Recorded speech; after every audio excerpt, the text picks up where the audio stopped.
This is the Sleep of Miracles, a mystical guide to turning your final thoughts of the day into the blueprint of your tomorrow. As you listen, you'll remember what the ancients knew. The gateway to a new reality opens each night as you close your eyes. Step into this sacred passage and let sleep become your greatest power. The Sleep of Miracles. Introduction. Beyond the hush of the waking world lies a hidden realm, one veiled in silence, steeped in starlight, and accessible only through the sacred doorway of sleep. This is the Sleep of Miracles, where the soul drifts through celestial gardens, sails across invisible oceans, and communes in temples not built by human hands. It is a realm where parables become pathways, and every dream holds the echo of ancient wisdom long buried beneath the noise of modern life. In this enchanted collection, you will journey through perfume markets and silver-lit groves, ascend snow-crowned peaks where secrets are carved in wind, and descend into crystal caverns where silence speaks. Along the way, timeless guides, potters, healers, mystics, and musicians will offer you keys to unlock the space between thought and form, breath and becoming.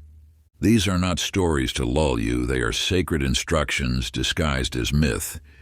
Each one teaches you how to sow intentions in the fertile soil of the subconscious, how to trace your desires into the weave of the universe, how to shape your dreams as a sculptor shapes clay.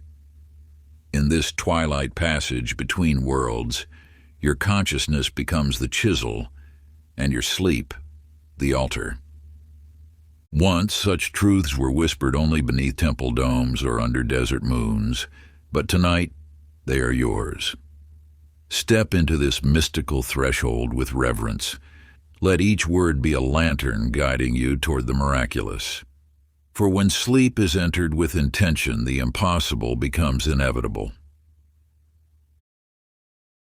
But before we begin, please hit the like button and let me know where in the world you're watching from today. It's always fascinating seeing who's joining us from around the world. Act 1. The Foundations of Dream Mastery. Chapter 1. The Merchant's Golden Sleep. In the bustling markets of ancient Damascus, where the air hung heavy with cardamom and saffron, spice merchant Timothy Rodriguez counted his meager coins with trembling hands. Once again, his trading caravan had returned with less than it departed with, despite his endless calculations and desperate prayers. That night, as he slept beneath his tattered merchant's tent on the outskirts of the city, a peculiar sound drew him from his restless slumber. There, bathed in starlight, sat an ancient mystic wrapped in robes that seemed woven from darkness itself. "Your merchandise spoils not in your storehouse," the mystic observed, "but in your mind as you drift to sleep each night." Timothy scoffed, "Or what do my thoughts before sleep have to do with my empty coffers?" The mystic lifted a handful of sand, letting it slip through gnarled fingers. Each grain that falls is a thought you carry into slumber. When those grains are fears of poverty, the universe can plant no seeds of abundance. Drawing a circle in the sand, the mystic continued, "The moments before sleep are when consciousness is most fertile. Like a merchant selecting his finest goods for market, you must choose the thoughts you bring to the sacred threshold." That night the mystic taught Timothy the ancient practice of golden sleep. Before closing his eyes, he was to imagine his sleeping mind as an empty market stall at dawn, ready to be filled with the finest wares. Each peaceful breath would stock the shelves with visions of abundance. Each relaxing exhale would clear space for prosperity to flow. Within a moon cycle, Timothy's fortunes began to shift. his dreams filled with innovations and trade routes and insights into market timing. More importantly, he no longer carried the weight of scarcity into his nightly rest. You see, the wisdom of the mystic transcends mere commerce. Your consciousness is like Timothy's market stall. What you stock it with before sleep becomes the inventory of your tomorrow. Many fill this sacred space with worries, regrets, and fears, then wonder why these very things manifest in their waking hours. The practice is simple yet profound.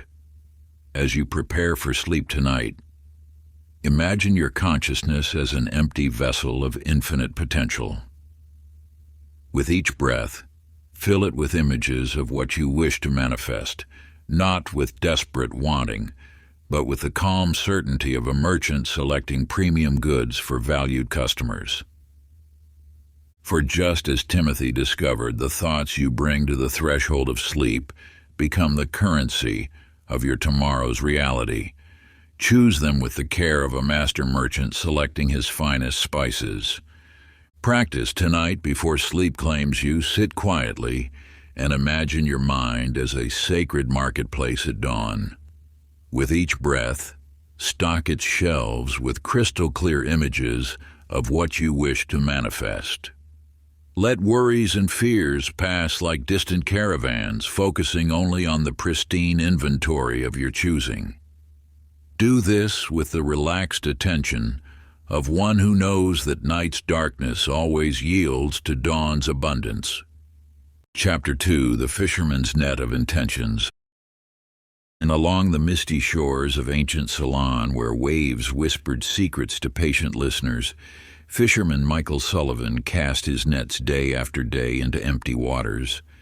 Once known for bringing in the richest catches, his nets now drew up only seaweed and broken shells, while other boats returned heavy with silver fish. One dawn, as Michael prepared to cast his nets into the graceless sea, he noticed an elderly woman sitting on the shore, weaving something invisible between her fingers. Curious, he approached her. "What are you weaving, grandmother?" he asked. "Dreams," she replied, her fingers dancing through the air. "The same thing you should be weaving before you sleep each night." Michael laughed bitterly. "Dreams won't fill my nets with fish." The woman's eyes sparkled like sunlight on water. "Your nets are empty because your dreams are empty. Each night before sleep claims you, you cast nets of worry into the waters of consciousness. What else can they catch but more worry?" She taught him an ancient practice passed down through generations of sea people. Before sleep, he was to weave a net of intentions with his mind, casting it into the depths of dreams with the same fluid motion he used at sea. "The ocean of sleep is where all possibilities swim," she explained. "Cast your nets there first, and the physical seas will mirror what you catch in dreams." That night, Michael lay in his simple hut practicing as instructed. He wove images of abundant catches, schools of fish so vast they darkened the waters, nets heavy with silver bounty. As sleep approached, he cast these dream nets with practiced hands into the depths of consciousness. Within days, Michael noticed subtle changes in how he read the waters. His hands knew where to cast. His eyes saw patterns in the waves he'd missed before. Soon, his boat returned heavy with fish, while he remained light with the ease of one who works in harmony with the sea. You see, the waters of consciousness flow beneath all things, connecting the visible and invisible worlds. Like Michael's nets, your intentions must be cast first into the fertile depths of pre-sleep awareness.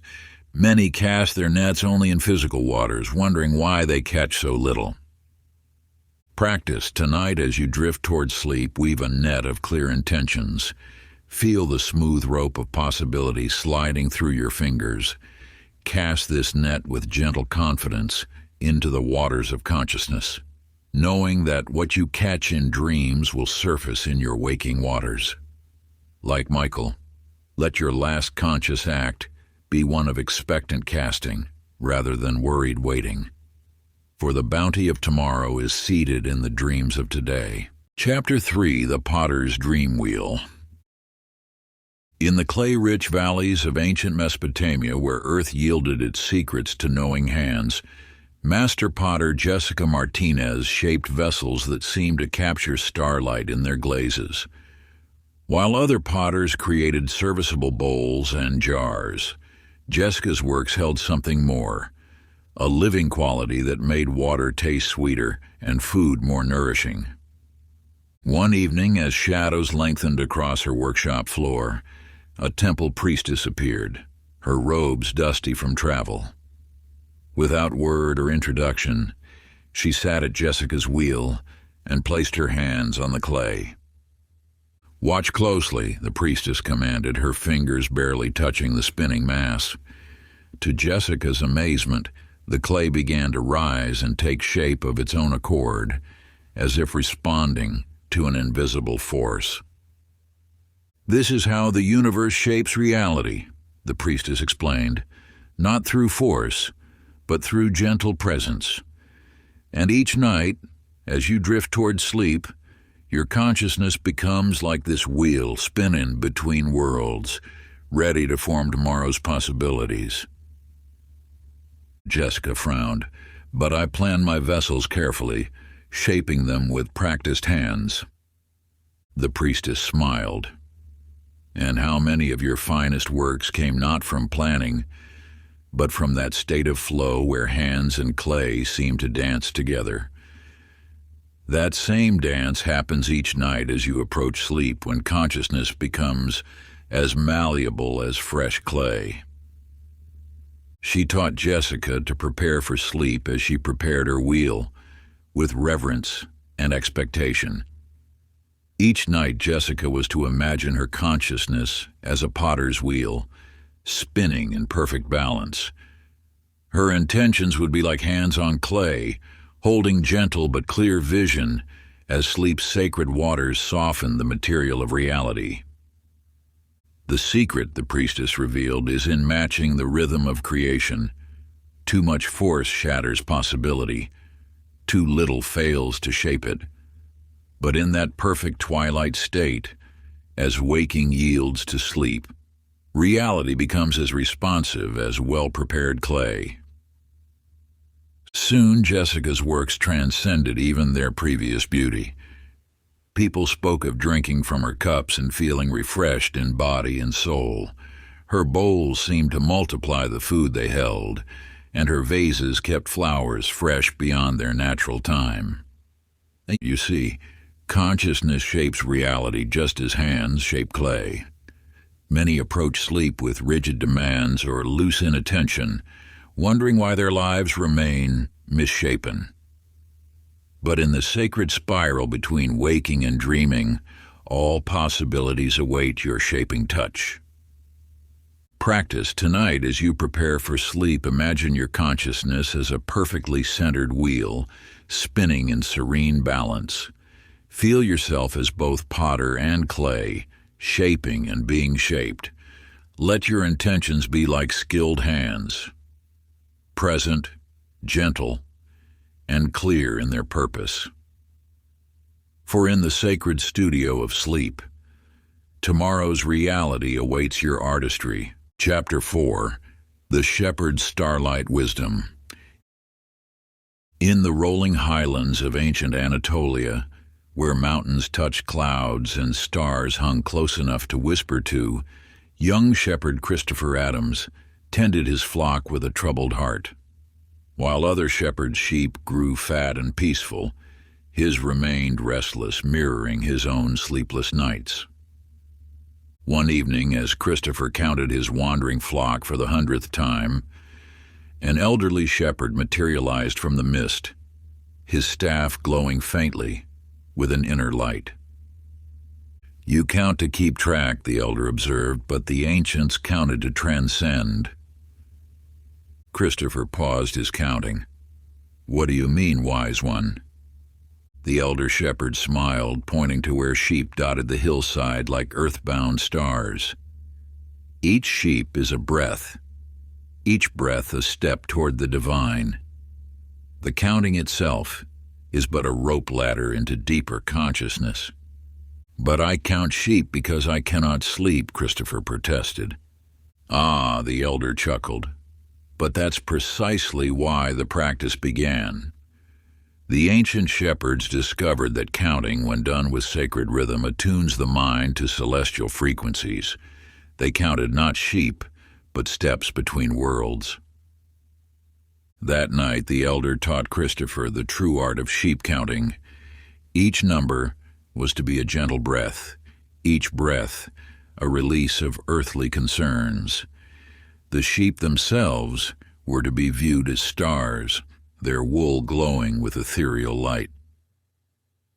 "Watch how they move," the elder instructed. "Sheep flow like clouds across the hills, unhurried, unworried. Match your counting to their natural rhythm." As Christopher practiced, something extraordinary happened. His consciousness began to float like mist between the stars. Each number became a stepping stone across the river of thought, leading to a shore where miracles bloomed like night flowers. Soon both shepherd and sheep underwent a transformation. His flock grew calm and radiant, while Christopher moved with the serene presence of one who walks between worlds. Other shepherds began seeking his counsel, noticing how prosperity seemed to follow in his peaceful wake. "You see, counting is not merely a path to sleep, but a bridge to the miraculous. Many count with frustration, trying to force slumber's gates open.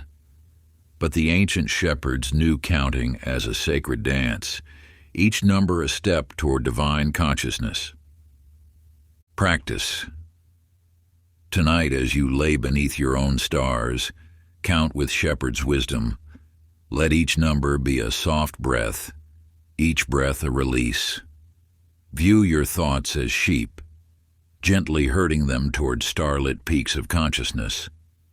Count not to sleep, but to transcend, knowing that each number brings you closer to the infinite. For in the space between numbers, as in the space between stars, miracles await the peaceful heart. Chapter 5, The Healer's Midnight Garden. In the misty valleys of ancient Tibet, where healing herbs whispered their secrets to those who knew how to listen, lived a renowned herbalist named Amanda Walker. Though skilled in the ways of medicine, she struggled with her most difficult cases until a mysterious encounter changed everything. One night, while gathering moonflowers, Amanda noticed an elderly woman tending a garden that hadn't been there at sunset. The plants seemed to glow with an inner light, their leaves shimmering with impossible colors. "Your remedies lack power," the woman said without looking up, "because you harvest only from the visible world." "But herbs grow in soil, not dreams," Amanda replied. The woman smiled, her teeth gleaming like dewdrops. "Every plant that grows in earth first grew in consciousness. The most potent garden blooms in the space between waking and sleeping." She showed Amanda how each herb had a spiritual twin that flourished in dream soil, explaining that physical plants were merely shadows of their ethereal counterparts. The most powerful medicines, she revealed, were those harvested first in vision, then sought in the waking world. "Before sleep," the woman instructed, "plant your healing intentions like seeds in fertile consciousness. Water them with compassion, tend them with faith. By morning, they will show you where their physical twins grow." That night, Amanda practiced as taught. As sleep approached, she imagined planting a garden of healing intentions.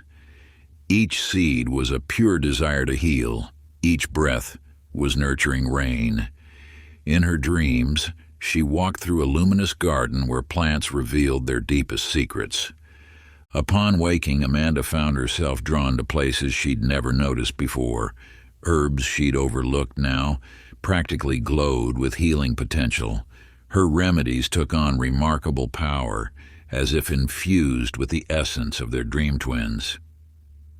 You see, all healing begins in the garden of consciousness. Many healers seek their medicines only in the physical world, wondering why their remedies lack spiritual potency. But the most powerful cures are those planted first in the fertile soil of pre-sleep awareness. Practice. Tonight, as you drift toward sleep, imagine tending a moonlit garden of intention. Plant each hope, each healing wish, like a precious seed. Feel the cool soil of consciousness between your fingers, the gentle mist of possibility on your face. Water your garden with peaceful breath, knowing that what grows in your dream soil will bloom in your waking world. For the most powerful medicines grow first in the heart, then in the earth. Chapter 6, The Scribe's Sacred Scrolls. In the labyrinthine library of Alexandria, where ancient wisdom lay sealed in countless scrolls, the dedicated scribe Matthew Garcia spent his days copying texts with meticulous precision. While other scribes merely reproduced words, Matthew yearned to understand the deeper mysteries hidden within them. One night, as oil lamps cast dancing shadows across towering shelves, an unusual figure appeared, a scribe whose reed pens seemed carved from pure light. Without speaking, he began writing on a blank papyrus, his symbols shifting and transforming as Matthew watched. "You seek knowledge by filling scrolls," the luminous scribe observed, "but wisdom flows best through empty spaces." Matthew gestured at his carefully copied texts. "But isn't learning found in these sacred words?" The mysterious scribe smiled. "Words are vessels, but revelation pours from the silence between thoughts. Each night, as consciousness flows toward sleep, the universe writes its truths upon the empty papyrus of your mind."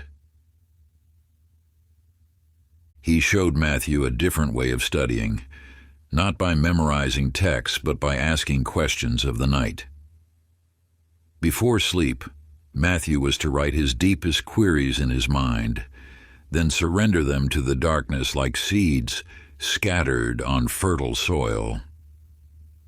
True wisdom, the radiant scribe explained, comes not through the scratching of pens, but through the gentle dissolution of thought. As you drift toward sleep, your mind becomes like fresh papyrus, ready to receive heaven's inscription. Matthew learned to prepare for sleep as he prepared his writing materials, with reverence and careful attention.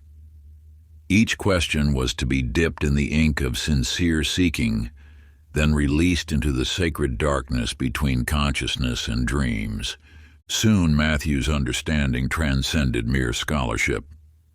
Answers would emerge in morning's first light, as clear as if written by an unseen hand. His translations revealed layers of meaning others had missed, and his own writings carried the ring of genuine wisdom. You see, the deepest knowledge writes itself upon the heart in sleep's silent scriptorium. Many seek wisdom through endless study, wondering why understanding remains shallow. But in the sacred library of dreams, truth writes itself in letters of light. Practice. Tonight, as you prepare for sleep, formulate your deepest question with the care of a master scribe. Hold it clearly in your mind like freshly mixed ink, then release it into the darkness with perfect trust. Let your consciousness become like blank papyrus, ready to receive wisdom's midnight inscriptions. For in sleep's sacred scrolls, the universe writes its deepest mysteries for those who know how to read them. Chapter 7. The Baker's Dawn Miracles. In the ancient city of Damascus, where spice-laden winds carried the scent of 1,000 ovens, lived a baker named Sarah Thompson, whose bread refused to rise. Though she followed every recipe precisely, her loaves remained as heavy as the burden in her heart. One night, as she prepared the next day's dough beneath a waning moon, an old woman appeared at her door. The stranger's eyes sparkled like cinnamon sugar, and flour dusted her garments as if she had stepped through the walls of time itself. "Your bread lacks life," the woman observed, running gnarled fingers through Sarah's lifeless dough, "because you knead with skill but not spirit." "I measure every ingredient perfectly," Sarah protested. The woman laughed softly, the sound like rising dough settling. "Ah, but the most essential ingredient cannot be measured. Before the evening's final kneading, you must first prepare the invisible leaven of gratitude." She taught Sarah a mysterious practice. Each night before sleep, she was to recall everything she felt thankful for, letting appreciation bubble up like yeast in warm water. Each grateful thought was to be folded into her consciousness like butter into dough, creating layers of abundance. The secret," the woman whispered, "is that bread rises best when the baker's heart rises first. As you drift toward sleep, let gratitude expand your spirit, like dawn expands the day." That night, Sarah lay in bed counting blessings instead of troubles. She gave thanks for the wheat's golden wisdom, for water's flowing grace, for fire's transforming touch. She felt her consciousness expanding like well-proved dough. By morning, an extraordinary transformation had occurred. Her loaves rose higher than ever before, with a lightness that seemed to defy earthly laws. The bread carried a subtle sweetness that hadn't come from any ingredient, and those who ate it reported feeling strangely blessed. And you see, abundance multiplies through the alchemy of appreciation. Many bakers focus only on physical ingredients, wondering why their creations lack divine sustenance, but the most nourishing bread rises first in the heart's warm oven. Practice tonight as sleep approaches. Knead gratitude into your consciousness like a master baker preparing sacred dough. Feel appreciation expanding your spirit, creating space for miracles to rise. Give thanks for every blessing, every lesson, every gift life has offered. For when we lay our heads down in gratitude, we wake to find our world transformed like bread, blessed by divine hand. Chapter 8: The Musician's Silent Symphony. In the mountain temples of ancient Nepal, where prayer flags whispered secrets to the wind, lived a wandering musician named Joshua Campbell. Though skilled with many instruments, he struggled to create melodies that could truly touch the soul, until a mysterious encounter changed his understanding of music itself. One evening, as sunset painted the Himalayas gold, Joshua heard an impossible song echoing through a hidden valley. Following the sound, he discovered an aged musician sitting in perfect stillness, playing an invisible instrument that filled the air with celestial harmonies. "You search for music in the realm of sound," the mysterious master observed, "but the most beautiful melodies dance in the silence between worlds." "But how can music exist without instruments?" Joshua asked. The master's eyes twinkled like starlight on snow. "The universe itself is an endless symphony. As consciousness drifts toward sleep, we enter the great concert hall, where all songs are born." He taught Joshua to listen differently, not with his ears, but with his fading awareness as sleep approached. In that twilight state, the master explained, one could hear the original music from which all earthly songs were mere echoes.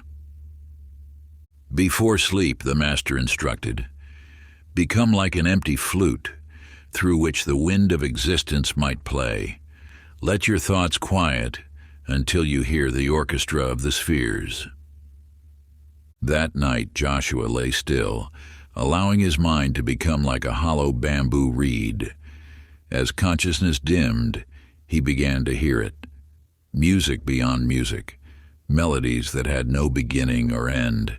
Complex harmonies wove through his awareness like cosmic winds through mountain peaks. Upon waking, his fingers found new patterns on his instruments, playing songs that seemed to emerge from the very heart of creation. Those who heard his music spoke of feeling transported to realms beyond ordinary experience. You see, all true music originates in the symphony of silence. Many musicians seek inspiration only in the world of sound, wondering why their melodies lack celestial resonance. But the most powerful songs are first heard in the sacred concert hall of approaching sleep. Practice tonight as you drift toward dreams. Become an instrument of silence. Let your thoughts grow quiet like a temple at dusk. Listen past the noise of the day to the eternal music that plays beneath all things. For in sleep's tender threshold, the universe reveals its endless symphony to those who learn to listen with the heart. Chapter 9, The Weaver's Thread of Fate. In the mist-shrouded mountains of ancient Tibet, where prayer flags danced with spirits of the wind, lived a master weaver named Stephanie Lewis. Her tapestries were renowned throughout the land, yet she felt trapped in patterns of her own making, her life's threads tangled in knots of limitation and doubt. One winter evening, as snow fell like whispered prayers, an elderly woman appeared at her loom. The stranger's silver hair flowed like moonlit silk, and her eyes held the wisdom of 1,000 woven stories. "Your hands weave beauty," the woman observed, running weathered fingers across Stephanie's latest work. "But your thoughts weave chains." "I follow the traditional patterns perfectly," Stephanie protested. The woman smiled mysteriously. "Life's tapestry is woven not just with silk and wool, but with the invisible threads of belief. Each night, as consciousness unravels toward sleep, we can untangle old patterns and weave new destinies." She showed Stephanie how each limiting belief was like a knot in life's fabric, tangled threads of, "I can't, I'm not worthy, it's impossible." But in the sacred space between waking and dreaming, these knots could be gently undone. "Before sleep," the woman instructed, "imagine your consciousness as a great loom. See each troubled thought as a tangled thread. Watch as sleep's gentle hands unwind them, creating space for new patterns of possibility." That night, Stephanie lay in bed visualizing her inner tapestry. She saw how fear had created dark knots, how doubt had woven shadows. As sleep approached, she allowed each tangle to soften and release, like frost melting in morning sun. Days later, Stephanie discovered her weaving had transformed. Her hands moved with newfound freedom, creating patterns that seemed to dance with living light. Those who gazed upon her work spoke of seeing their own possibilities reflected in the threads. You see, consciousness itself is a divine loom, and limiting beliefs are simply patterns waiting to be rewoven. Many stay trapped in old designs, wondering why life feels constricted. But in sleep's sacred workshop, we can untangle any pattern that binds us. Practice. Tonight, as you prepare for rest, imagine your mind as a cosmic loom. See each limiting belief as a knot waiting to be released. Let sleep's gentle wisdom untangle what binds you, creating space for new patterns of possibility. For in dream's tender darkness, the universe reweaves our stories with threads of pure potential. At Chapter 10, The Gardener's Sleeping Seeds. In the lush valley of ancient Kashmir, where dewdrops held the secrets of creation, lived a gardener named Daniel Roberts, whose plants refused to thrive. Though he tended his garden with diligence, his seeds remained dormant, as if waiting for some deeper wisdom to awaken them. One misty dawn, as he mourned another failed crop, an ancient sage appeared among his withered beds. The stranger's skin was weathered like autumn bark, and wisdom grew from his eyes, like vines reaching for light.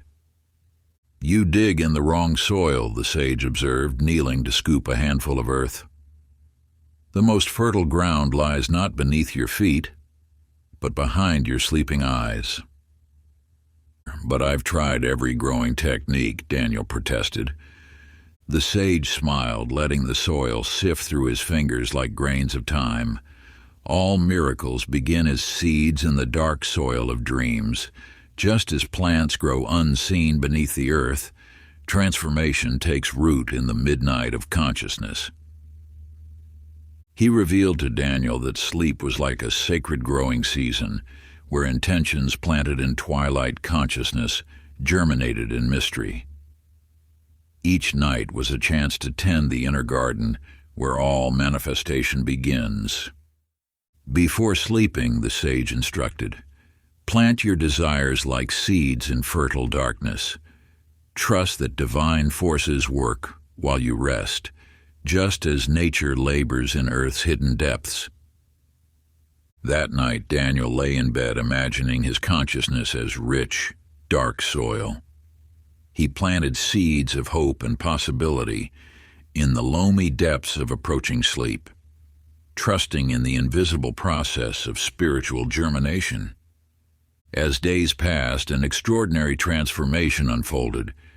Not only did his outer garden burst into unprecedented bloom, but opportunities and blessings began sprouting in every area of his life. Those who walked his gardens spoke of feeling growth awakening in their own dormant dreams. You see, the miracle of germination requires both planting and patience.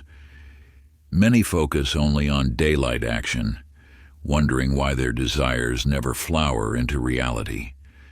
But the most powerful transformations take root in sleep's fertile darkness. Practice tonight as you approach sleep. Imagine your consciousness as sacred soil. Plant seeds of intention in the rich earth of your mind. Release the need to see immediate results, trusting in the mysterious alchemy of spiritual germination. For in the darkness behind closed eyes, divine gardeners tend the seeds of our becoming. Just as a seed contains an entire universe of possibility, your nighttime consciousness holds all potential for transformation. Water these seeds with faith, warm them with trust, and watch what miracles bloom in the garden of your life. Act 2. The Practices of Nocturnal Alchemy. Chapter 11. The Astronomer's Cosmic Dreams. In the windswept deserts of ancient Chaldea, where celestial secrets were written in starlight, lived an astronomer named Nicole Anderson. Though skilled at charting heavenly movements, she struggled to understand why cosmic wisdom remained just beyond her grasp. One night, as she studied the dance of planets from her Ziggurat's observatory, an elderly stargazer appeared beside her. His eyes held the depth of distant galaxies, and his white hair seemed woven from starbeams.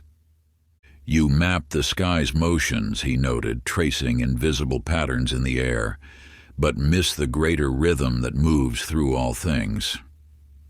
"I've calculated every celestial cycle," Nicole protested, showing her carefully marked tablets. The elder's laugh sparkled like meteors. "The universe keeps time not just in planetary orbits, but in the pulse of consciousness itself. As sleep approaches, we enter the cosmic dance where all rhythms become one." He revealed that the transition to sleep was like the moment between sunset and starlight, a sacred threshold where consciousness could align with universal patterns. Just as planets moved in perfect harmony, human awareness could synchronize with celestial rhythms. Before sleeping, he instructed, imagine your mind as the night sky. Let each thought become a star, slowly wheeling toward Dreamtime's horizon. Feel yourself moving in perfect orbit with existence itself. That night, Nicole lay watching her thoughts like celestial bodies, allowing them to follow their natural courses across the dark dome of consciousness. As sleep drew near, she felt herself becoming one with the cosmic dance, her awareness moving in harmony with universal rhythms.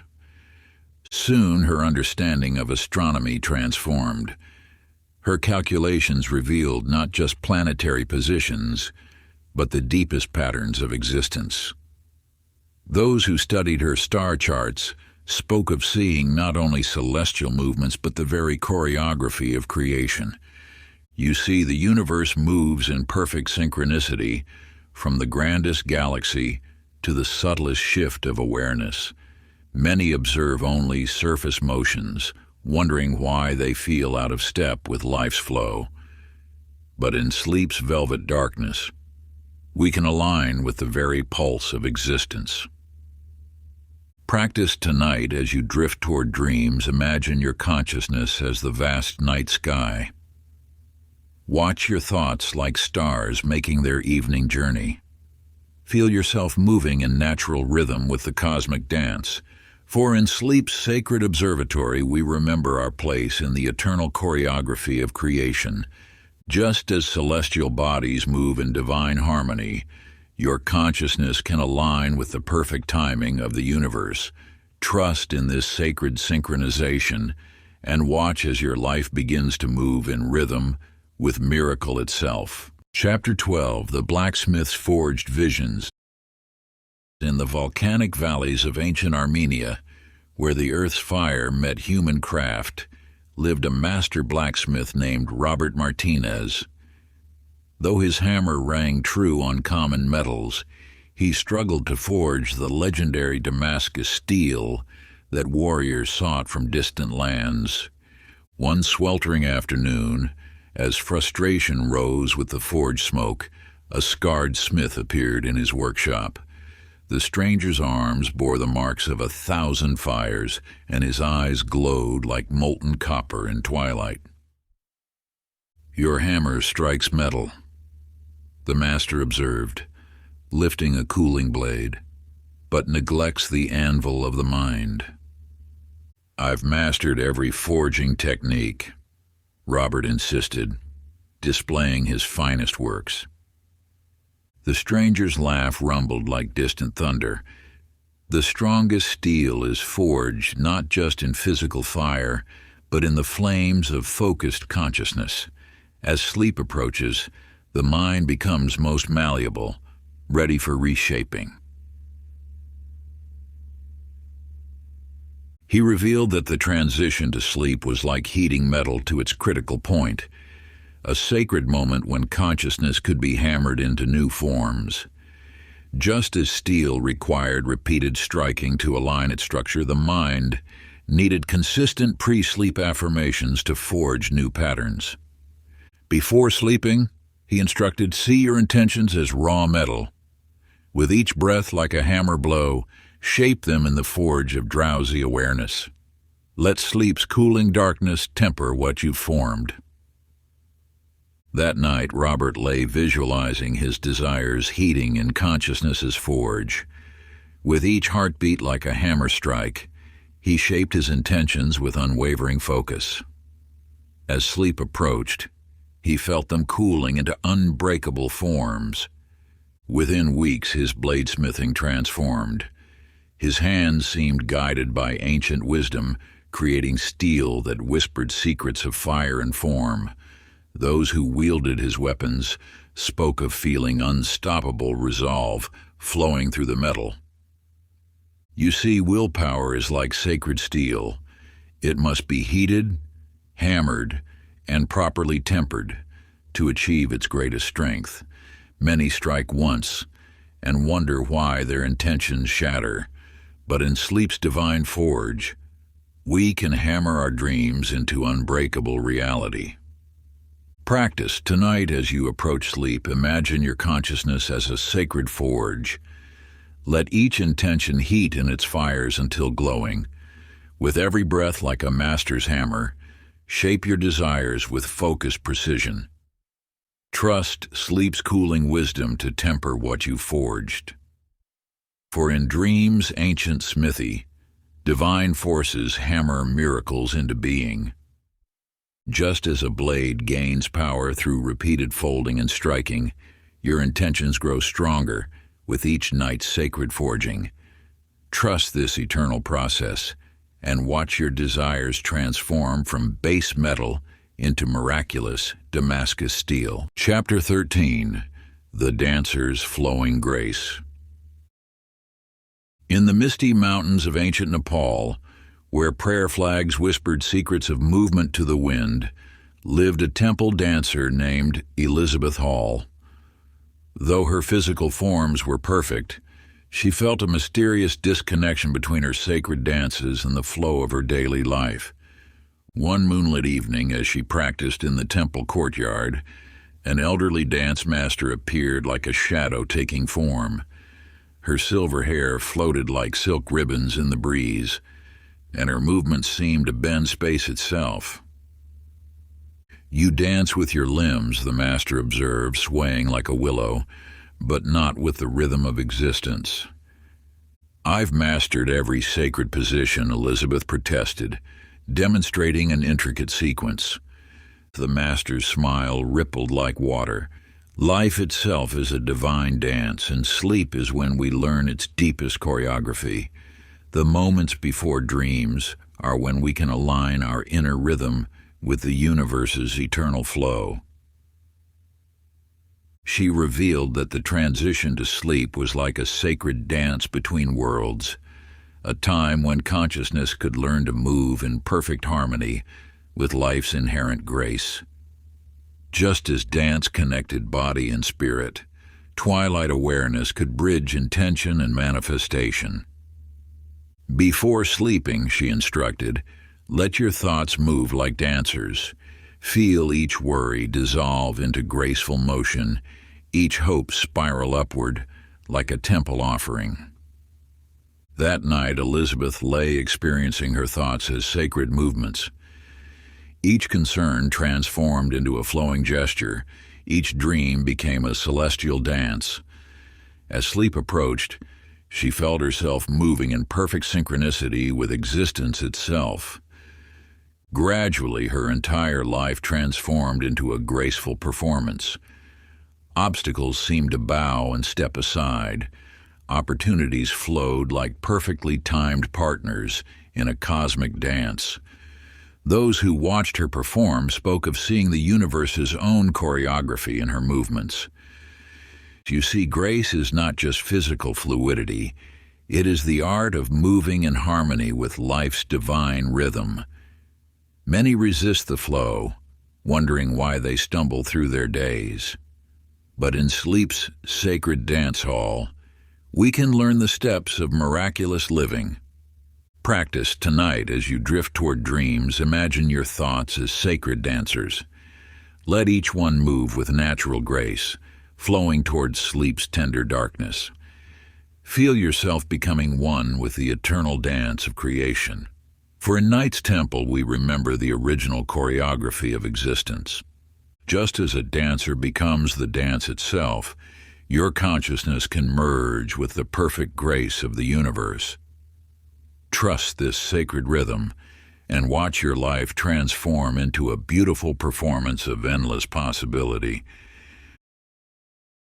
Before we get into the next chapter, you can download a free ebook version of this audiobook using the link in the pinned comment below this video.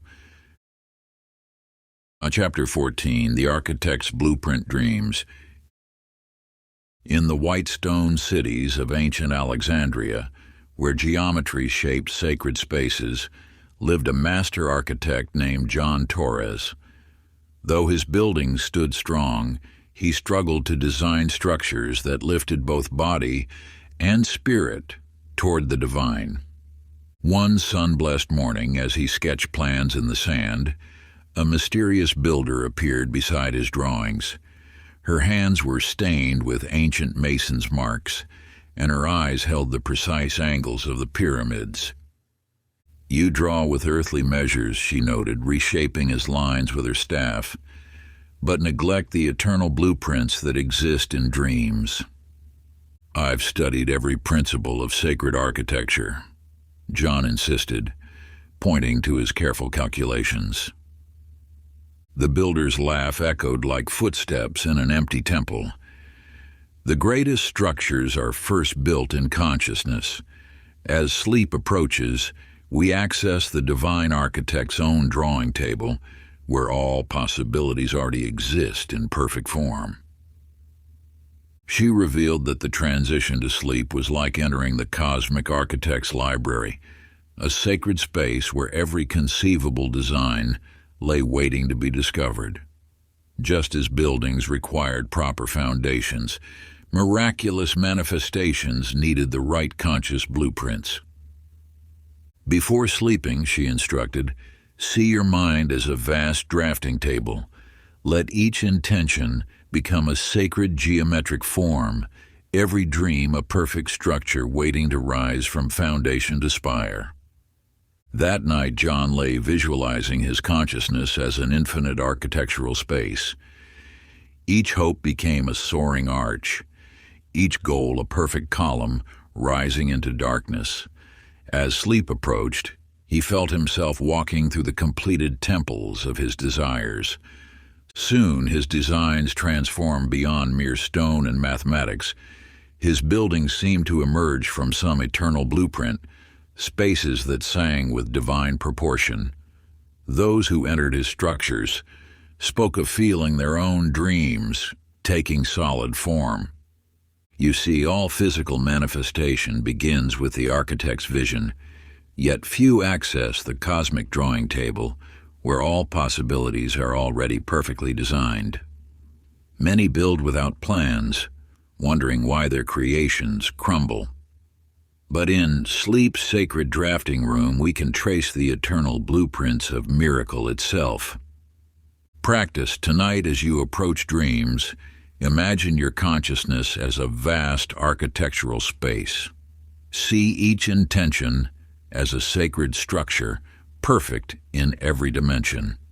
Walk through these completed temples of your desires, feeling their solid reality. For in Sleep's infinite library, the divine architect shares the blueprints of creation itself. Just as every masterpiece begins with a perfect vision, your miracles await in the cosmic architect's plans.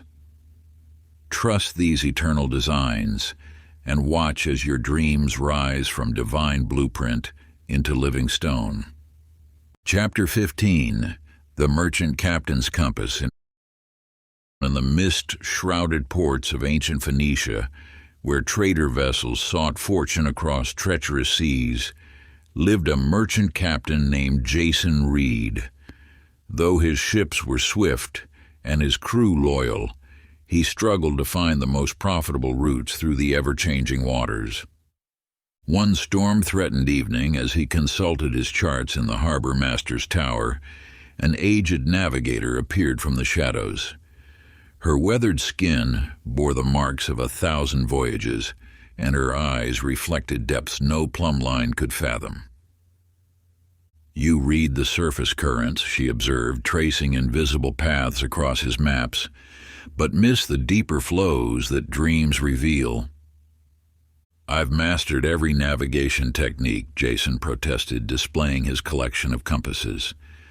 The navigator's smile rippled like moonlight on waves. "The surest compass needle points not north, but inward.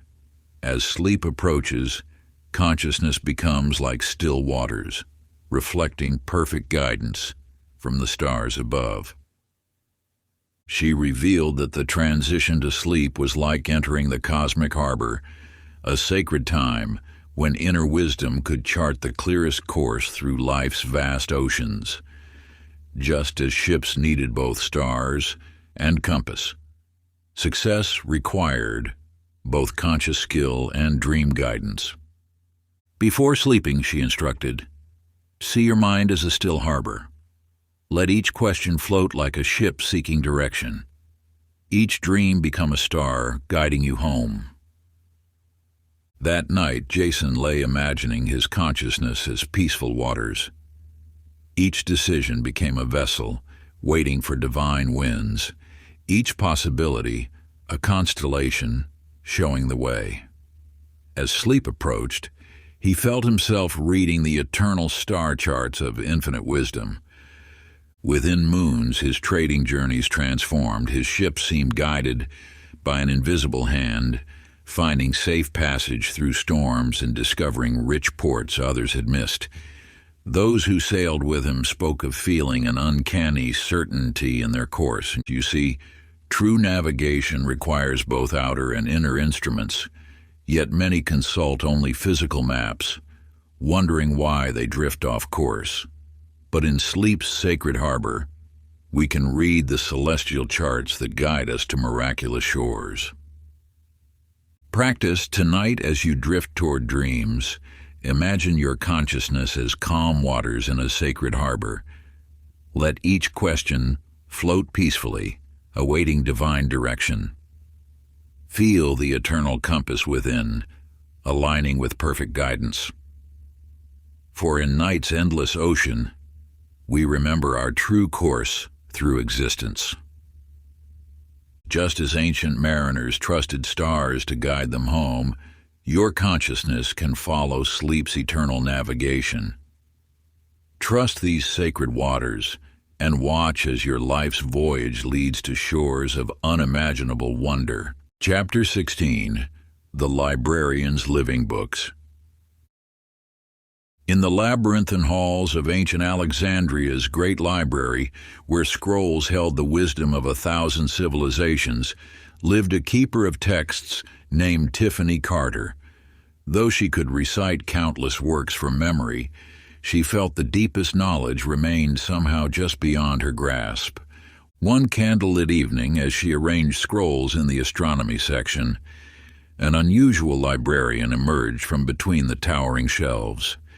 Her robes were inscribed with shifting symbols, and her eyes gleamed like illuminated manuscripts. You organize parchment and ink, the woman noted, running her fingers along the scrolls, but miss the living library that dreams reveal. I've memorized the greatest works ever written, Tiffany replied, gesturing to the endless shelves. The librarian's laugh whispered like turning chapters. The most precious volumes are not written on papyrus, but inscribed in the space between waking and sleeping. There lies the original library from which all wisdom flows. She revealed that the transition to sleep was like entering an infinite archive, a sacred time when consciousness could access any knowledge it sought. Just as scrolls preserved learning, the dream state preserved universal wisdom. Before sleeping, she instructed, see your mind as a vast library. Let each question become a book opening itself, each wonder a scroll unrolling into darkness. That night, Tiffany lay imagining her consciousness as an endless library. Each thought became an ancient text, each dream a living manuscript sharing its secrets. As sleep approached, she felt herself walking through halls containing every answer she sought. Soon her understanding transcended mere facts and figures. Knowledge seemed to flow directly from some eternal source, wisdom that no physical text could contain. Those who sought her counsel spoke of receiving insights that seemed to come from beyond ordinary learning. You see, true wisdom lives not in written words, but in the living library of consciousness itself.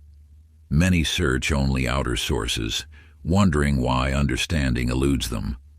But in sleep's sacred archives, we can read from the original text of existence and practice tonight as you approach dreams.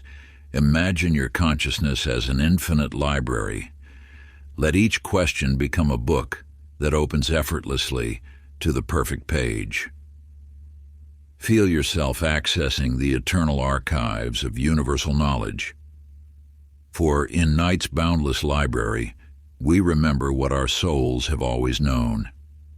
Just as every book contains a world within its chapters, your consciousness holds all wisdom waiting to be revealed. Trust these sacred volumes and watch as your understanding expands beyond the borders of ordinary knowledge. Chapter 17. The Vintner's Sacred Harvest. In the sun-drenched hills of ancient Burgundia, where vineyards drape the slopes like emerald quilts, lived a winemaker named Justin Powell. Though his wines were pleasant enough, he struggled to create the legendary vintages that transform not just palates but souls. One misty dawn during harvest, as he tasted grapes still heavy with dew, a mysterious vintner appeared between his vines. Her hands were stained purple with centuries of pressings, and her eyes held the deep burgundy of wines aged beyond time. "You rush the sacred process," she observed, crushing a single grape between her fingers. "Like consciousness, wine requires darkness and patience to reveal its miracles."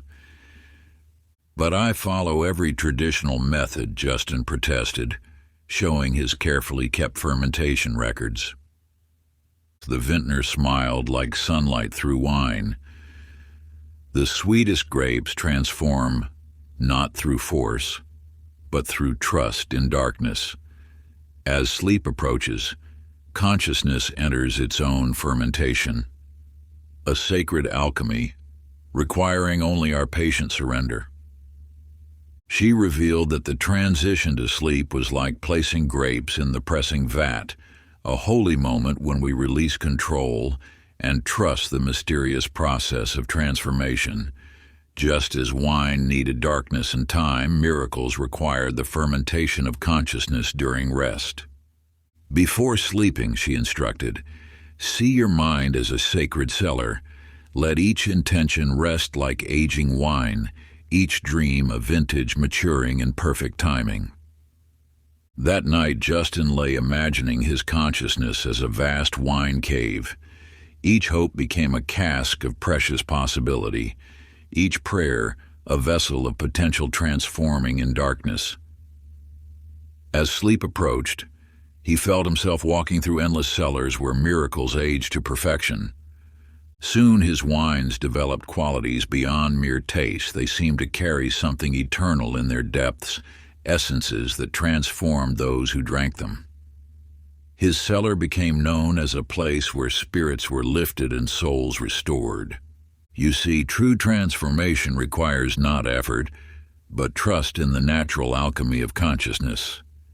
Many force their growth, wondering why change remains shallow.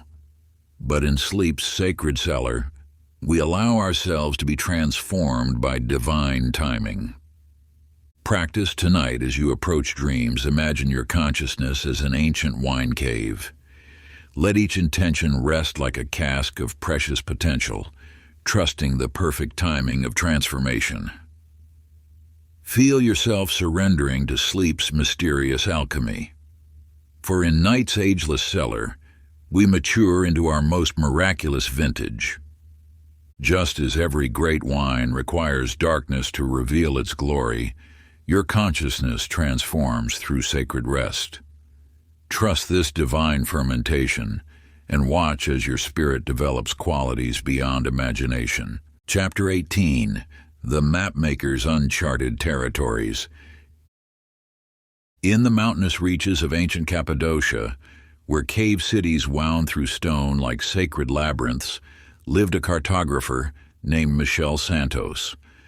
Though her maps were precise in plotting physical terrain, she sensed there were realms beyond earthly geography that called to be charted. One twilight hour, as she sketched the boundaries of an underground temple, a peculiar mapmaker emerged from a hidden passage. Her parchments showed landscapes that shifted like desert mirages, and her eyes held the depth of unexplored worlds. "You mapped the visible stones," she noted, touching the cave walls with reverence. but miss the vast territories that dreams reveal. "I've charted every cavern and crevice," Michelle insisted, displaying her detailed surveys. The mapmaker's laughter echoed like wind through ancient corridors. "The most precious territories lie not in physical space, but in the atlas of consciousness. As sleep approaches, we become explorers of infinite realms." She revealed that the transition to sleep was like discovering a new continent, a sacred moment when consciousness could journey beyond its known borders. Just as maps guided travelers through physical lands, dream exploration could chart the geography of miracles. "Before sleeping," she instructed, "see your mind as an unexplored world. Let each breath become a step into unknown territory, each dream a new land awaiting discovery." That night, Michelle lay imagining her consciousness as a vast, unmapped realm. Each thought became an uncharted river, each feeling a mysterious mountain range. As sleep approached, she felt herself drawing the cartography of infinite possibility. Within seasons, her understanding of reality expanded beyond physical dimensions. She began creating maps that somehow guided people not just through spaces, but through transformations. Those who studied her charts spoke of finding their way to inner territories of profound awakening. You see, true navigation requires mapping not just the outer world, but the boundless realms of consciousness itself. Many explore only physical territories, wondering why their deepest destinations elude them. But in sleep's sacred geographies, we can chart courses to miraculous horizons. Practice. Tonight, as you approach dreams, imagine your consciousness as an unexplored continent. Let each breath carry you deeper into unknown territories. Feel yourself mapping new realms of possibility. For in night's infinite atlas, we discover lands of transformation waiting to be charted. Just as ancient explorers trusted their maps to guide them through unknown lands, your consciousness can navigate the geography of miracles.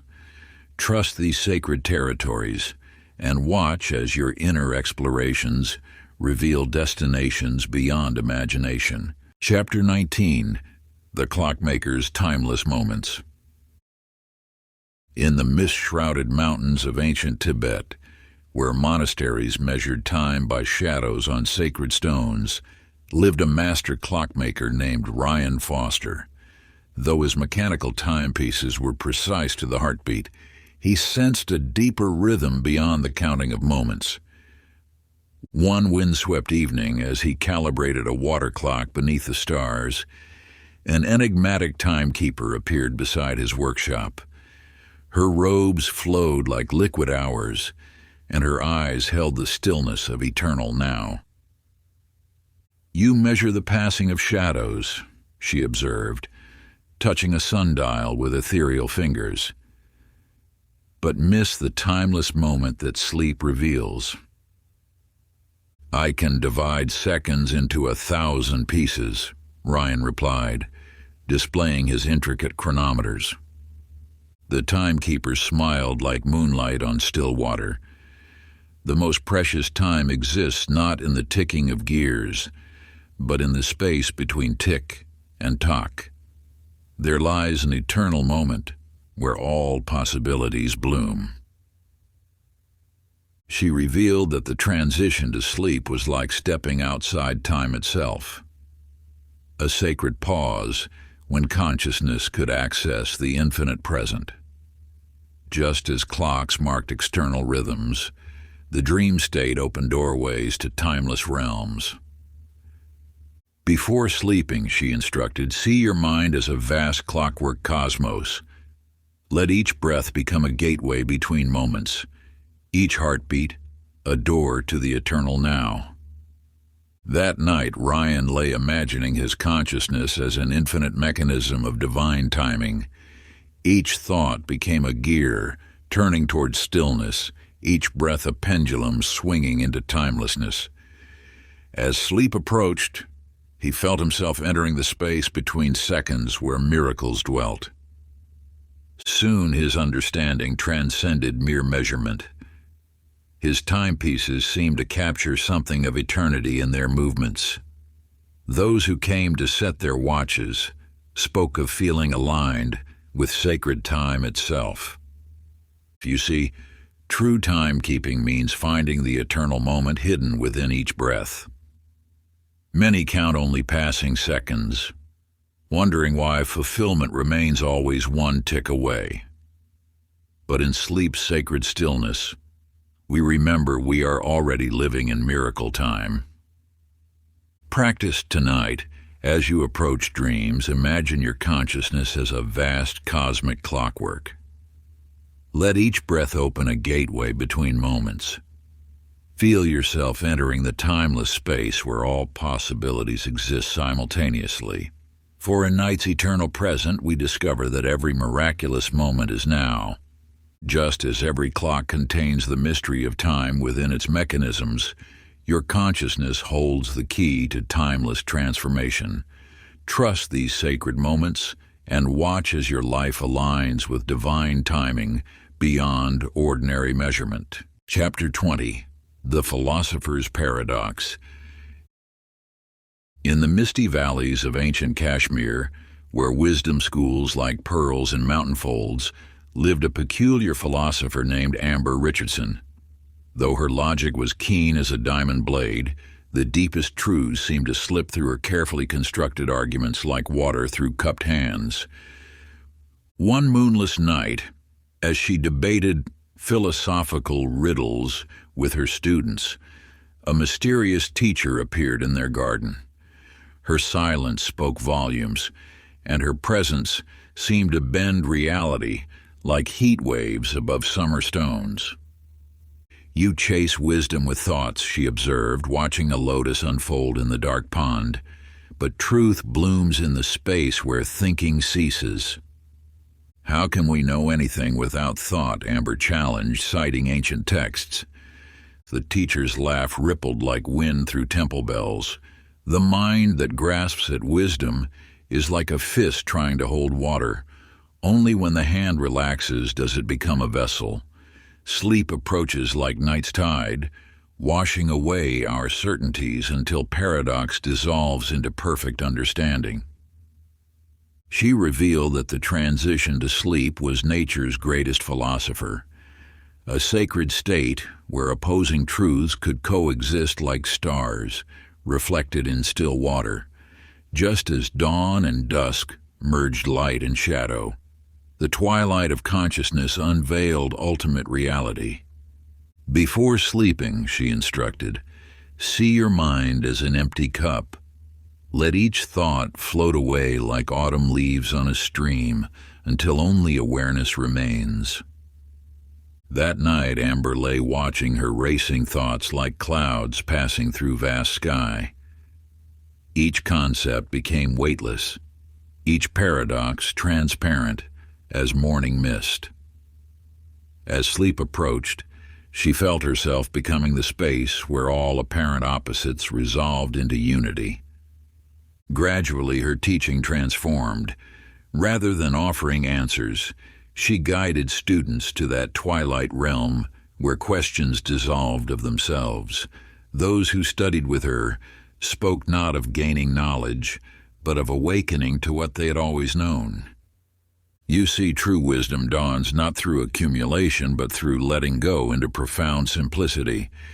Many gather thoughts like precious stones, wondering why understanding remains distant as stars. But in sleep's sacred emptiness, we remember what we never really forgot. Practice tonight as you approach dreams. Imagine your mind as a vast, clear sky. Let each thought drift away like birds at dusk. Feel yourself becoming the awareness in which all paradox resolves. For in night's perfect stillness we discover the wisdom that has no opposite. Just as every question contains its own answer in silence, your consciousness holds the key to understanding beyond thought. Trust this sacred emptying and watch as life's mysteries resolve themselves in the space where thinking ends. Act 3. The Mastery of Miraculous Manifestation. Chapter 21. The Alchemist's Golden Formula. In the hidden valley of ancient Damascus, where secret laboratories in twisted alleyways like gems in forgotten coffers, lived an unusual alchemist named Brian Kelly. Though his peers obsessed over transforming base metals into gold, he sensed a deeper transmutation calling from beyond the physical realm.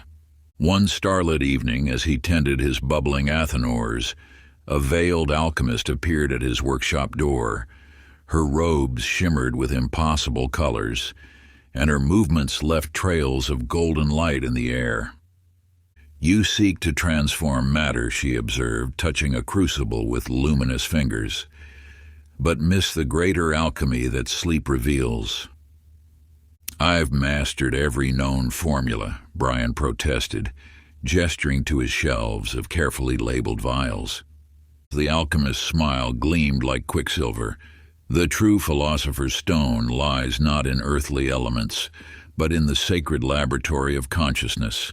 As sleep approaches, we become masters of the ultimate transmutation." She revealed that the transition to sleep was the most powerful alchemical process, a sacred moment when consciousness could transform its very essence. Just as lead becomes gold through precise operations, limiting beliefs could be transmuted through proper dreamtime practice. Before sleeping, she instructed, "See your mind as a cosmic crucible. Let each breath become a purifying flame, each thought a substance awaiting transformation." That night, Brian lay imagining his consciousness as a vast alchemical vessel. Each worry became lead to be transformed, each dream a catalyst for miraculous change. As sleep approached, he felt himself entering the mystical state where all transmutation becomes possible. Within months, his understanding of alchemy transcended mere metallurgy. He began teaching a process of inner transformation that changed lives more profoundly than any physical gold. Those who practiced his formula spoke of awakening to their own divine nature. You see, true alchemy requires transforming not just matter, but the very substance of consciousness itself. Many seek outer change, while their inner lead remains untransmuted. But in sleep's sacred laboratory, we can perform the ultimate operation. Practice tonight as you approach dreams. Imagine your consciousness as a mystical crucible. Let each breath fan the flames of transformation. Feel yourself becoming both alchemist and prima materia. For in the night's infinite laboratory, we discover the formula for miraculous transmutation. Just as ancient alchemists trusted their sacred process to reveal gold's inner nature, your consciousness holds the key to ultimate transformation. Trust this holy operation and watch as your inner lead becomes light itself. Chapter 22. The Oracle's Silent Knowing. In the sacred valley of ancient Delphi, where prophetic vapors rose from Earth's mysterious depths, lived an unusual oracle named Amy Rodriguez. Though other seers spoke their visions in dramatic trances, she had discovered a quieter path to prophecy that few understood. One twilight evening, as she tended the eternal flame before her chamber, a luminous figure emerged from the temple shadows. The visitor's form seemed to shift between woman and constellation, her whispers carrying the weight of ages. "You seek to know tomorrow," she observed, trailing stardust fingers through the flame, "but miss the silent power that dreams reveal." "I have interpreted 1,000 omens," Amy replied, motioning to her scrolls of prophetic symbols. The figure's laugh echoed like distant thunder. "True prophecy isn't about predicting the future, but about learning to create it." The space between waking and sleeping holds more power than all the oracle's vapors combined. She revealed that the transition to sleep was the most potent time for shaping reality, a sacred moment when consciousness could plant seeds of tomorrow's manifestation. Just as dawn emerged from night's depths, new realities emerged from properly aligned dream intention. Before sleeping, she instructed, see your mind as a pool of liquid possibility. Let each breath ripple through tomorrow's waters, each intention a pebble creating waves of transformation. That night, Amy lay imagining her consciousness as a vast prophetic pool, each worry dissolved like mist, each dream seed planted with precise intention. As sleep approached, she felt herself entering the timeless realm where all futures converged into infinite potential. Soon, her oracular practice transformed entirely. Rather than merely glimpsing possible futures, she taught others to cultivate their desired tomorrows through conscious dreaming. Those who mastered her method spoke of manifesting realities more magnificent than any prophecy could foretell. You see, true prophecy flows not from predicting what might be, but from learning to shape what will be. Many seek to know their future while missing their power to create it. But in sleep's sacred darkness, we become the authors of tomorrow's light. Practice tonight as you approach dreams. Imagine your consciousness as a pool of pure potential. Let each breath align with your highest vision. Feel yourself becoming both prophet and prophecy. For in night's infinite possibility, we discover our power to shape reality itself. Just as ancient oracles trusted the temple vapors to reveal divine wisdom, your consciousness holds the key to manifesting miraculous futures. Trust this sacred knowing and watch as your aligned intentions birth new worlds of wonder. Chapter 23, The Architect's Living Cathedral. In the ancient city of Byzantium, where domes pierced heaven like frozen prayers, lived a master builder named Kevin Turner. Though his physical cathedrals drew pilgrims from distant lands, he sensed an even greater architecture calling from the realm of dreams. One violet evening, as he studied the play of light through his latest creation's windows, an enigmatic figure appeared beside him. Her form seemed built of living shadows and golden geometries, as if reality itself had learned to walk. You craft sanctuaries of stone, she observed, touching a column that hummed at her presence, but overlook the temple that sleep reveals. I've mastered sacred geometry, Kevin responded, unrolling his precise blueprints. The figure traced impossible angles in the air. The greatest cathedral rises, not from earth, but from consciousness itself. Each night brings new stones for its eternal construction. She revealed that the transition to sleep was the master builder's most sacred time, when consciousness could lay foundations for miraculous manifestation. Just as cathedrals rose stone by stone through patient craft, reality emerged from properly placed intentions in the twilight realm. Before sleeping, she instructed, see your mind as a vast cathedral under construction. Let each breath raise new arches of possibility, each intention a carefully placed stone. That night, Kevin lay imagining his consciousness as an infinite sacred space.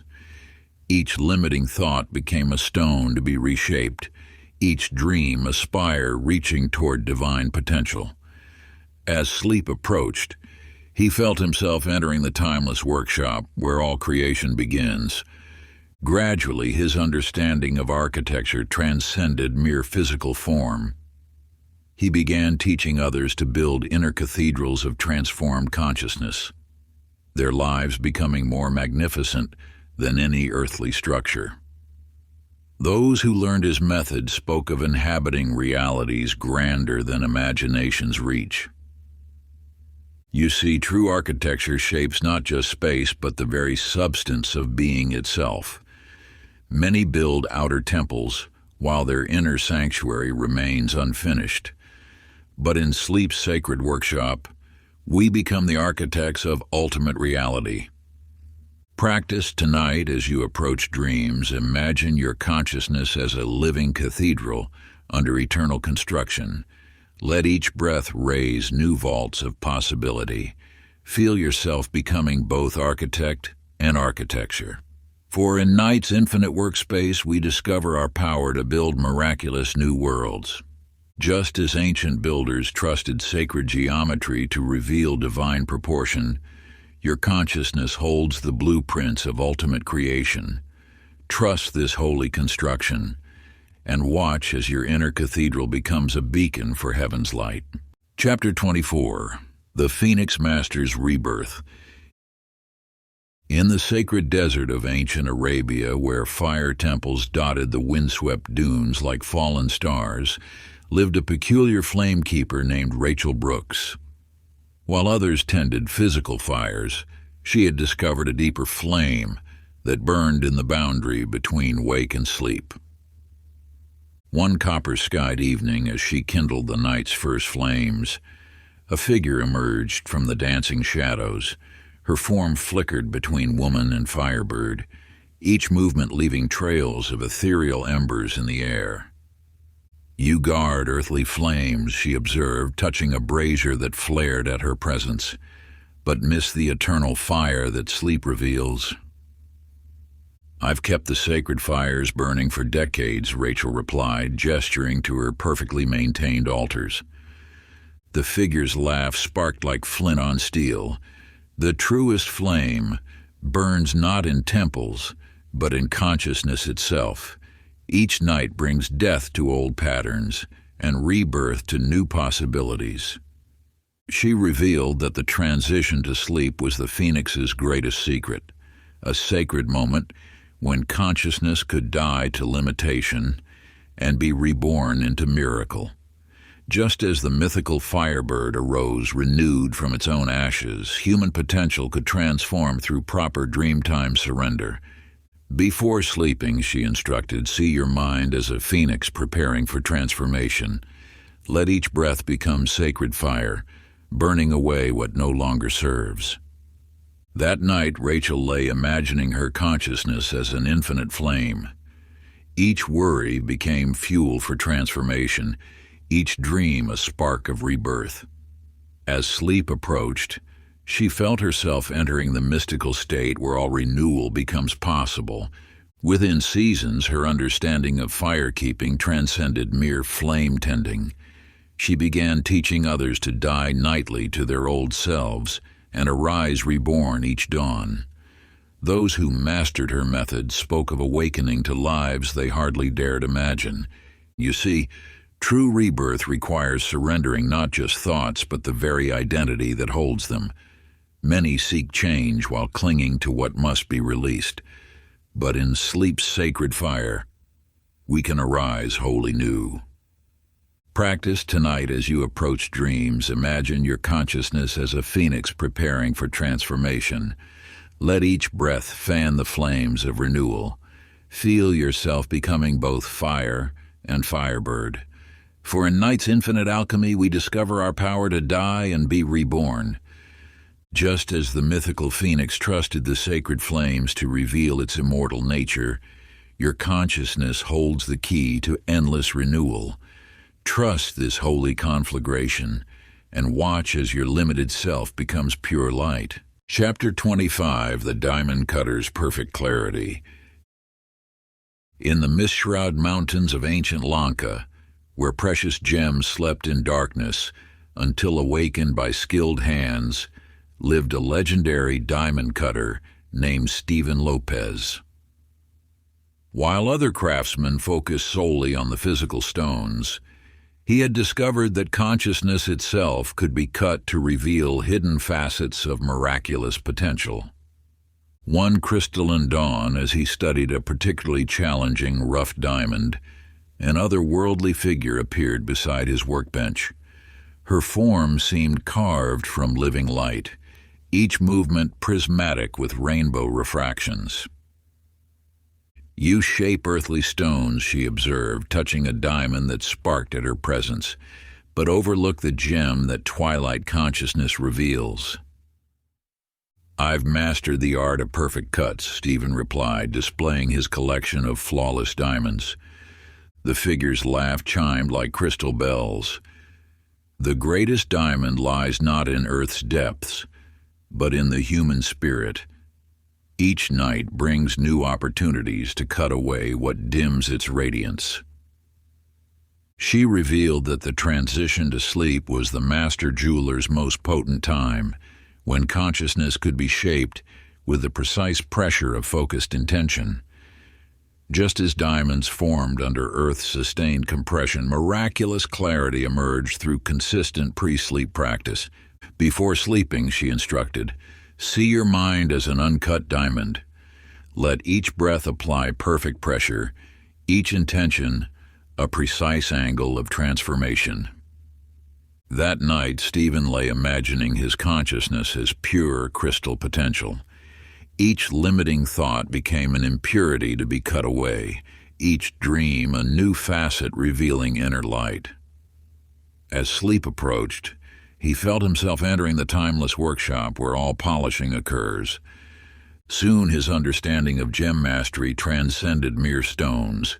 He began teaching others to cut away mental cloudiness and reveal their inner brilliance. Those who learned his method spoke of achieving clarity beyond imagination's reach. You see, true transformation requires not force but perfectly applied pressure over time. Many seek instant enlightenment while missing the patient art of conscious refinement. But in sleep's sacred lapidary, we become both gem and jeweler. Practice tonight as you approach dreams. Imagine your consciousness as an uncut diamond of pure potential. Let each breath apply gentle, precise pressure. Feel yourself becoming both stone and sculptor. For in the night's infinite workshop, we discover our power to reveal perfect clarity. Just as ancient gem masters trusted time and pressure to reveal divine brilliance, your consciousness holds the pattern of ultimate radiance. Trust this sacred polishing and watch as your inner light transforms the world. Chapter 26. The Storm Whisperer's Calm. In the mist-veiled highlands of ancient Scotland, where tempests danced with standing stones and wisdom whispered on wild winds, lived a peculiar weatherworker named Megan White. While others sought to predict storms, she had learned to speak directly with them, discovering that nature's fury held secrets of inner peace. One storm-racked evening, as she observed thunderheads gathering above her stone circle, a figure emerged from the swirling clouds. Her form shifted like living fog, each movement rippling with lightning's quiet promise. "You read the weather's moods," she noted, touching a standing stone that hummed with approaching thunder, but missed the greater tempest that sleep reveals. "I've calmed many storms," Megan responded, gesturing to the gathering darkness above. The figure's laugh echoed like distant thunder. "The fiercest storms rage not in sky, but in consciousness itself. Each night brings chance to find the eye of life's hurricanes." She revealed that the transition to sleep was the weatherworker's most sacred time, when consciousness could find perfect stillness amid life's chaos. Just as every storm held a center of absolute calm, every human mind contained a point of infinite peace. "Before sleeping," she instructed, "see your thoughts as gathering clouds. Let each breath be the wind that carries them. Each moment of stillness a glimpse of the storm's eye." That night, Megan lay imagining her consciousness as vast weather patterns, Each worry became a cloud to be gently dispersed, each dream a ray of moonlight piercing the darkness. As sleep approached, she felt herself entering the timeless calm at the heart of all motion. Gradually, her understanding of weatherwork transcended mere atmospheric patterns. She began teaching others to find stillness amid life's tempests through conscious rest. Those who mastered her method spoke of discovering peace deeper than the ocean's depths. You see, true tranquility comes not from controlling storms, but from finding their center. Many seek to battle chaos while missing the perfect calm hidden within it. But in sleep's sacred silence, we become both storm and stillness. Practice tonight as you approach dreams. Imagine your consciousness as weather patterns seeking balance. Let each breath be a gentle wind, clearing your mind's sky. Feel yourself becoming both tempest and peace. For in night's infinite serenity, we discover our power to calm all storms.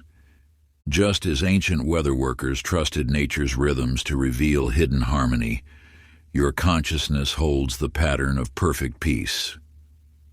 Trust this sacred stillness and watch as your inner calm transforms the world. Chapter 27.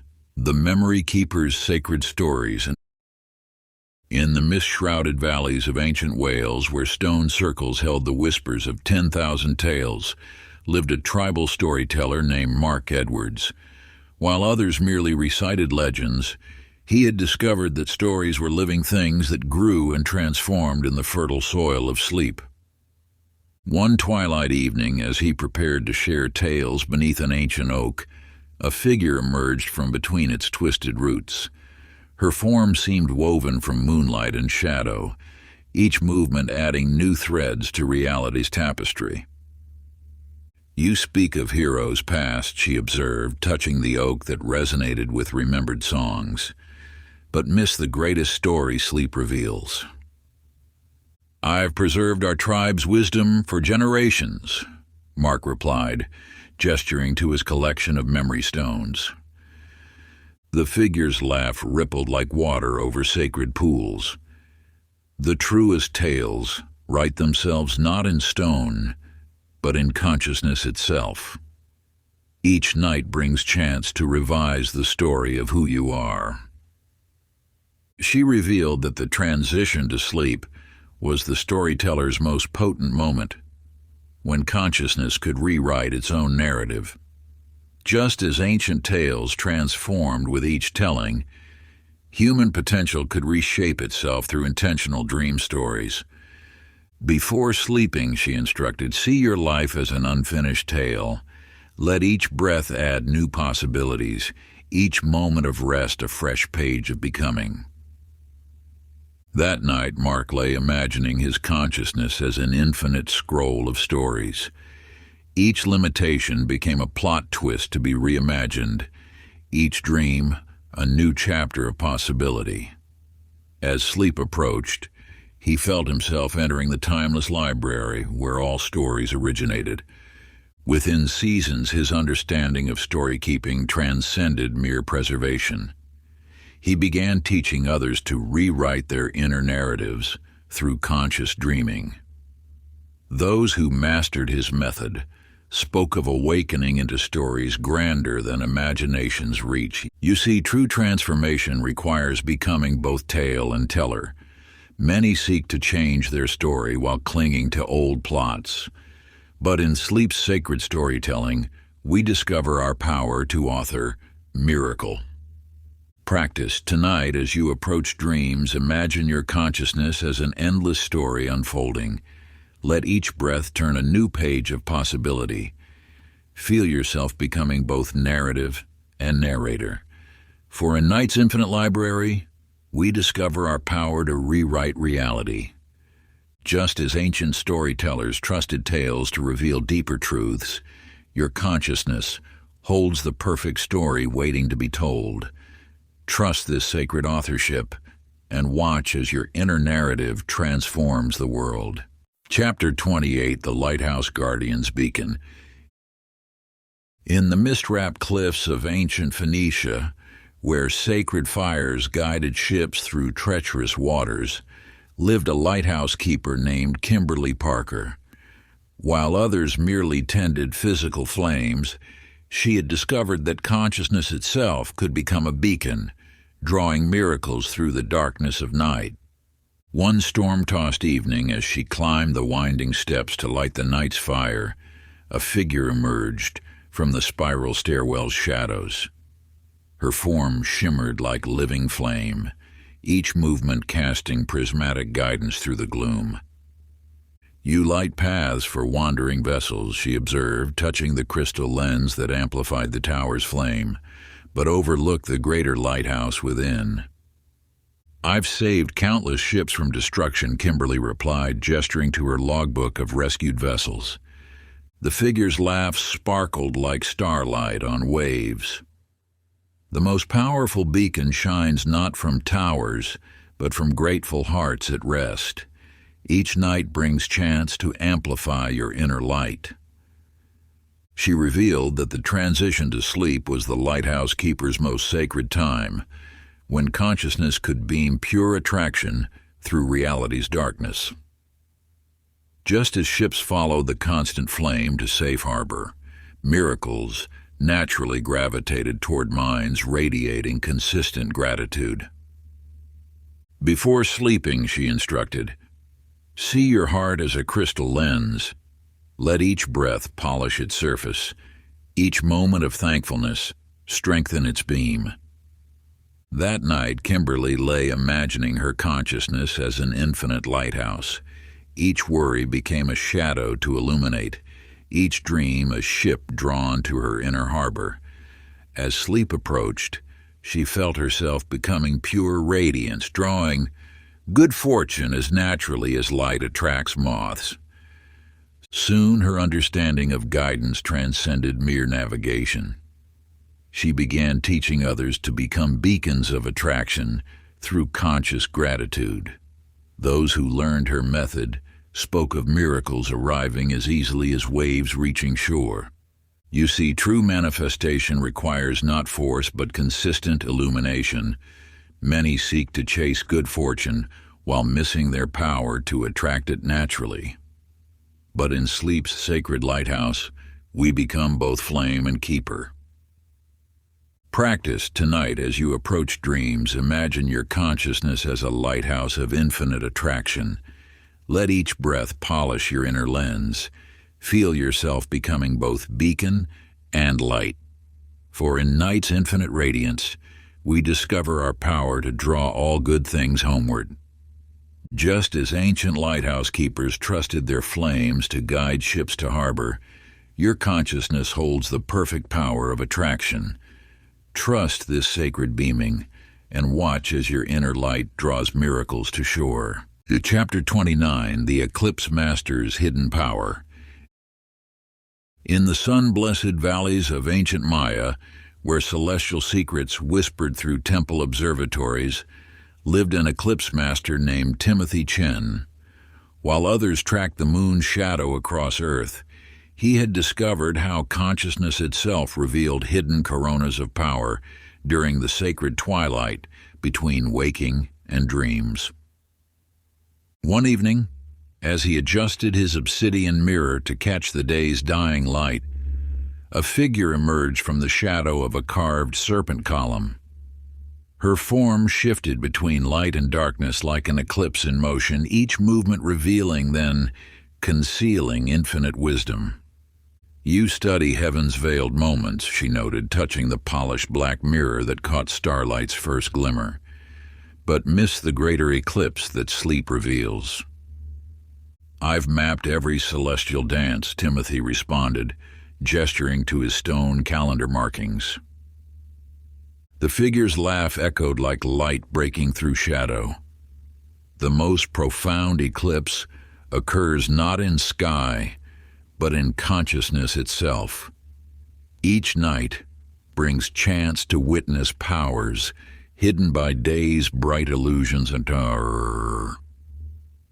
She revealed that the transition to sleep was the eclipse master's most potent moment, when awareness could slip between light and shadow to access miraculous abilities.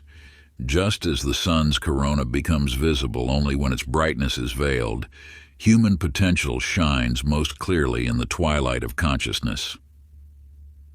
Before sleeping, she instructed, see your mind as the moon's shadow, crossing your inner sun. Let each breath draw you deeper into the eclipse point, where hidden powers await. That night, Timothy lay imagining his consciousness as a celestial dance of light and shadow. Each thought became a star to dim, each dream a corona emerging from darkness. As sleep approached, he felt himself entering the perfect eclipse point, where miracles naturally arise. Soon, his understanding of celestial observation transcended mere astronomical events. He began teaching others to find their hidden powers in the twilight state.